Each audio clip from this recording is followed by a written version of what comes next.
What's going on, everybody? Welcome to another brand new installment of Renegades Reviews, exclusively here as always on the Casa D18 Studios channel. I, of course, am your host, the Renegade JJ Williams, and today we're going to kick off our first full week of Johnny Depp movies as we celebrate his 60th birthday right here on the channel. And today we're going to be discussing Benny and Joon, starring Johnny Depp, Mary Stuart Masterson, Aidan Quinn, Julianne Moore, Oliver Platt, Dan Hedaya, and William H. Macy. What's going on, everybody? Thank you for joining me here once again for another brand new installment of Renegades Reviews.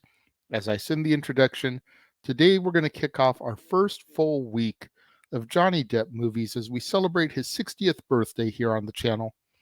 We started the month off with Crybaby last week, but that was Friday. Today, we're going to get into Benny and Joon. And as our movie opens, Benjamin Pearl, or Benny, and his mentally ill sister, Juniper, or Joon, are living together following the accidental death of their parents. Joon joins a poker game at Eric's house, a friend of Benny's, and ends up losing a bet that commits Sam, the eccentric cousin of Mike, another buddy of Benny's, to have to live with the Pearls. Now, Benny is initially angry, but after an evening with Sam at the local diner, and then coming home the next day to find out that Sam has cleaned the house, Benny decides that Sam should stay. Joon aids Sam, who is illiterate, when he's struggling with writing a letter to his mother, and the two go to the local diner where Ruthie is working. Ruthie takes them to run an errand with her and then takes them back home. After Ruthie stays for dinner, her car won't start, and Benny ends up taking her home, where they set up a dinner date. Meanwhile, while left alone, Joon and Sam kiss. Benny and Ruthie have a fun date, but Benny abruptly ends it because he wants to get home to Joon. Soon after, Sam goes to a video store in order to try and apply for a job there. Benny, Joon, and Sam then go to a park where Sam begins doing tricks with his hat, attracting an appreciative crowd. Benny stays at the park to reflect, and he ends up sending Joon home with Sam, where they make love. Sam tells Joon that he loves her, which Joon reciprocates. When Benny begins to make suggestions to Sam about his comedy routines, Joon becomes agitated and makes Sam explain that he and Joon are now romantically involved. And angry Benny throws Sam out, yells at Joon, and shows her a pamphlet about a group home that would be a better home for her. Joon starts hitting Benny and screaming, and he pushes her away. Sam arrives, they pack suitcases and get on a bus, but Joon soon begins to hear voices in her head and argues with them in great distress. Sam tries to soothe her, but she becomes more agitated. The bus is stopped and two paramedics end up restraining Joon. When Benny arrives at the hospital, the doctor tells him that Joon does not want to see him. He finds Sam in the waiting room and they begin to argue. Sam then goes to stay with Ruthie while Benny begins to feel guilty about the way that he's treated Joon. Benny then finds Sam, who is now working at the video store, and asks for his help, and they go to the hospital together. Benny apologizes to Joon, persuades her to consider getting her own apartment, and tells her that Sam has come back. Joon tells the doctor that she would like to try living in her own apartment. The siblings reconcile, and Sam and Joon are reunited. A few days later, Benny brings roses to Ruthie and he takes another bouquet to Joon's apartment, but he ends up leaving the flowers in the doorway when he sees that Sam and Joon are busy making grilled cheese sandwiches with a clothing iron as our movie comes to its end. Benny and Joon is a very fun romantic comedy. I really enjoy Johnny Depp in this role. This is now the second time I've seen this movie, and for whatever reason, for me, the movie just gets better and better with each reviewing. When I watched it the first time, I enjoyed it, but there was no real rush for me to go and see it a second time. Watching it this time to take my notes and everything so I could review it for you guys as we celebrate Johnny Depp's birthday, I can't wait now to watch it again. I don't know when that day will be, but I can't wait for the opportunity to watch it again because it's such a sweet movie. And guys like me don't tend to usually get into chick flicks, but for whatever reason, I'm just a sap at heart.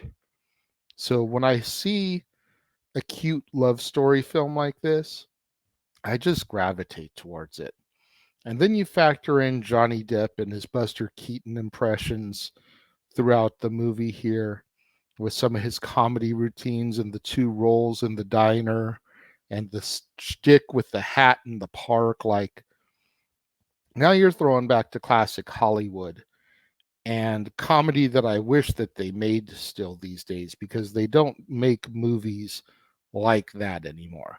Granted, Buster Keaton was a silent film star, so you had to have gimmicks and shtick to get stuff over because there was no dialogue, which is why bringing something like that to the forefront here for a more modern at the time, you figure this was the early 90s film, was so rare at the time. And you take just that little bit of history and you bring it and you drop it in. I want to say this is around the same time, maybe within a year or so, that Robert Downey Jr. played Charlie Chaplin in that biopic. So we were kind of getting that little resurgence of silent movie era love coming back to the forefront with RDJ playing Charlie Chaplin in Chaplin and Johnny Depp kind of channeling a little bit of Buster Keaton here in Benny and Joon. But this is just a great story. And I was doing a little bit of reading on this, and a lot of people tend to feel that Joon is autistic. It's not completely, made apparent. They don't say she's autistic. They just say that she's got some kind of mental illness. But a lot of doctors and therapists that have seen this movie have pegged Joon as being autistic, with Sam, Johnny Depp's character, even showing a few signs of autism. And they've described this as an autistic love story. If that's the case, that just elevates this to another level for me because I am still learning about autism as one of my girlfriend's sons is autistic. So the past year that I've been getting to know him, I've been trying to get used to some of the pros and cons that come with dealing with a autistic child. And if it is true that in fact Joon in this film is supposed to be autistic, that just makes me want to go rewatch it again even more and kind of look at her behaviors and mannerisms and how Benny is able to kind of calm her down in situations. What do you guys think out there? Is Joon autistic? Does Sam show signs of autism? Let me know in the comments. But when it comes to my rating for this film, again, I just thoroughly enjoy this story. And for being my second time seeing it and enjoying it more the second time than I did the first time, I can only anticipate that my admiration for this film will just grow and grow and grow. I'm giving Benny and Joon 4 out of 5 stars. And if I end up watching this movie a few more times and still feeling this way, or even gaining more appreciation of the movie than I already did the second time, I really feel this could end up getting to a 5-star film for me. It is so good. It is so sweet. The potential autistic love story, the Buster Keaton mannerisms, Benny kind of being the middle and trying to have his own life and wanting to engage with Ruthie while feeling responsible for having to deal with Joon, and trying not to get jealous of Sam because he's got a relationship with Joon, and realizing that that can be beneficial to him, because if he can make Sam and Joon a thing and make them independent, then he has the freedom to pursue Ruthie. So many layers to this movie. 4 out of 5 stars, though. What do you guys think? Those of you that have seen Benny and Joon, let me know. If you're watching the premiere, leave your thoughts and comments over here. If you're watching on demand later in the day, leave your thoughts and comments down here. Let's have that conversation, that discussion, that debate, that interaction that I'm always asking you guys for in the comments below. And make sure you guys tune in at the top of the hour, right here to the Casa D18 Studios channel, as well as the Jeff Meacham Network, as the dads, not always on wrestling, go live for the first time in forever to discuss our top 10 must-see moments from the Monday Night War.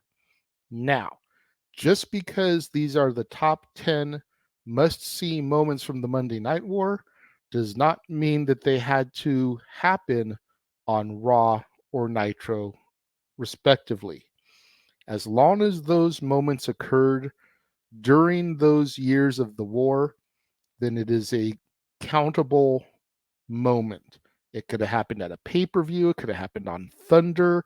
Could have happened on SmackDown.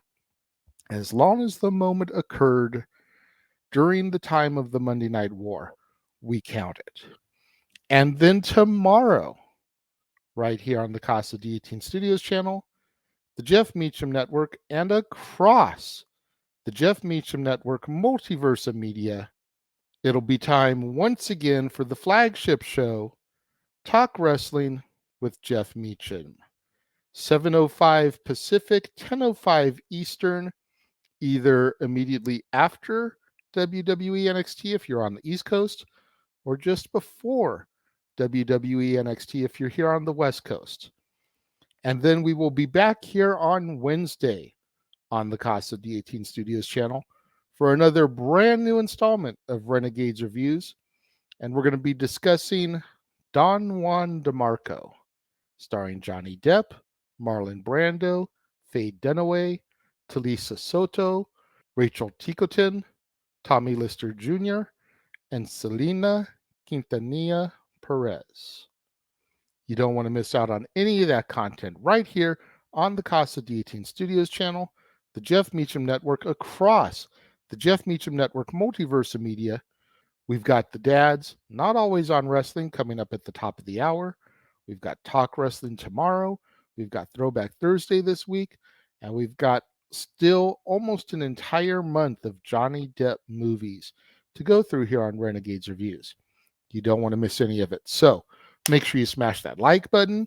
Make sure you're subscribed. Make sure that notification bell is turned on so you don't miss out anytime a video drops right here on the Casa D18 Studios channel, or anytime we go live, as is the case with Statboy Sports Bar, Open Mic Night, pay-per-view PLE watch-along coverage, etc. Share these videos with your family, friends, loved ones, coworkers, movie fanatics, cinephiles in your life, fans of Johnny Depp, fans of Mary Stuart Masterson, fans of Oliver Platt, fans of Buster Keaton. Anybody you can think of that would enjoy this content in this video, share it with them. It's the only way we're going to keep my visibility up in YouTube's algorithms now that we are, in fact, a monetized channel here on the platform. Thank you once again to everybody out there who joined me and tuned in this Monday afternoon. It means so much more to me than you guys will ever know. And I will see you guys next time.